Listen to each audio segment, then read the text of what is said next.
আমি মনে করি যে প্রথমত দলের বিশ্বাস ছিল, যদিও রানটা অনেক বেশি কম ছিল। এইসব উইকেটে আসলে 200+ রান না করলে বলারদের জন্য অনেক ডিফিকাল্ট। বাট যখন আমরা ম্যাচে নামি এর আগে সবাই বলছিলাম যে সবাই সবার জন্য বিশ্বাস রাখি, কারণ আমরা যদি আমাদের জায়গা মতো বল করতে পারি, প্ল্যান ওয়াইজ যদি সময় মতো উইকেটগুলো নিতে পারি, তাহলে এটা সম্ভব হবে।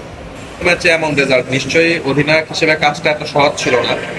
প্ল্যান ছিল আসলে আগে আমাদের বোলিং করার, সো টসে হেরে যখন আমরা ব্যাটিং এ গেছি, তবুও যেহেতু অনেক ভালো একটা ট্র্যাক, আমাদের 200+ রানের একটা টার্গেট ছিল, বাট সেটা আমরা অ্যাচিভ করতে পারিনি।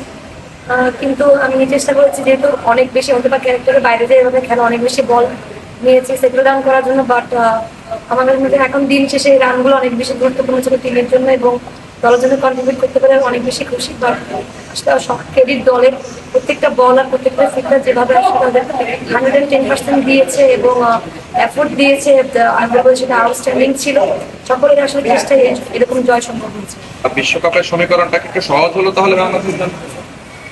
সমীকরণের চিন্তা এখনো করতেছে না, কারণ প্রথম ম্যাচটা হারার পর আসলে টিম একদিন পরে এরকম বাউন্স ব্যাক করবে, এটা সব থেকে বেশি ইম্পর্টেন্ট, যেটা আমাদের ফিল্ডে অনেক বেশি কাজে লাগবে। দুটা পয়েন্ট অনেক গুরুত্বপূর্ণ ছিল, একটা মোমেন্টাম সব থেকে বেশি গুরুত্বপূর্ণ ছিল। তো সেটা টিম পেয়েছে, এবং নেক্সট ম্যাচে আমাদের তো চেষ্টা এটাই থাকবে, কারণ সিরিজ জয়ের একটা সম্ভাবনা থাকবে। ওভারসিজে আমরা কখনো এভাবে সিরিজ জয় করতে পারিনি, সো যদি আমরা এটা অ্যাচিভ করতে পারি, আমাদের টিমের জন্য অনেক বড় একটা মাইলস্টোন হয়ে থাকবে।